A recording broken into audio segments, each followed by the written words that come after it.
Goa Organics వారి skin care, hair care, wellness products కోసం AP, తెలంగాణలో డిస్ట్రిబ్యూటర్లు కావాలను వివరాలకు స్క్రీన్ పైన ఉన్న నెంబర్ కి కాల్ చేయండి. దేశం మొత్తం సార్వత్రిక ఎన్నికల్లో బిజీగా ఉంటే భీకర గాలులు, అకాల వర్షంతో దేశ ఆర్థిక రాజధాని ముంబై వణికిపోయింది.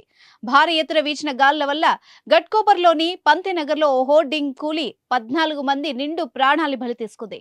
ఈ ఘటనలో మరో 70 మంది తీవ్రంగా గాయపడ్డారు. ఈ ప్రమాదంలో మృతుల సంఖ్య మరింత పెరిగే అవకాశాలు కనిపిస్తున్నాయి.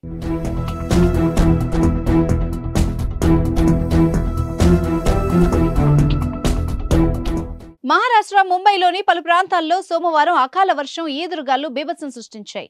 సాయంత్రం దాదర్, కుర్లా, మాహిం, ఘట్కోపర్, ములుంద్, విక్రోలీతో పాటు దక్షిణ ముంబైలో అనేక ప్రాంతాల్లో వర్షంతో పాటు బలమైన గాలులు వీచాయి.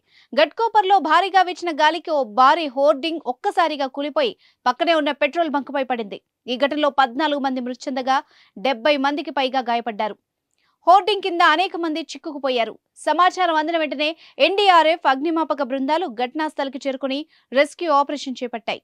క్రేన్లు, గ్యాస్ కట్టర్లతో శిథిలాల్ని తొలగిస్తూ గాయపడ్డ వాళ్లని బయటకు తీశారు. కూలిపోయిన హోర్డింగ్ కింద మరో 20 నుంచి 30 మంది చిక్కుకున్నట్టు అనుమానిస్తున్నామని బీఎంసీ కమిషనర్ భూషణ్ గగ్రాని తెలిపారు.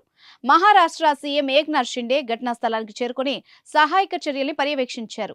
ఈ సందర్భంగా ఆయన మాట్లాడుతూ ఈ హోర్డింగ్ కు అనుమతి ఉందా లేదా అనే దానిపై విచారణ జరుగుతోంది. ముంబైలోని అన్ని హోర్డింగ్లను సరైన ఆడిట్ చేయాలని ఆదేశించా. నగరంలో ఇలాంటి ఘటనలు మరోసారి జరగకుండా చూస్తాం.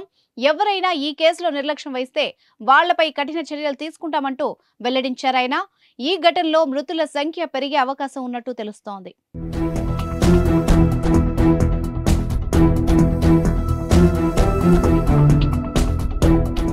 సుమన్ టీవీలో మీ పర్సనల్ అండ్ బిజినెస్ ప్రమోషన్స్ కోసం కింది నెంబర్కి కాంటాక్ట్ చేయండి.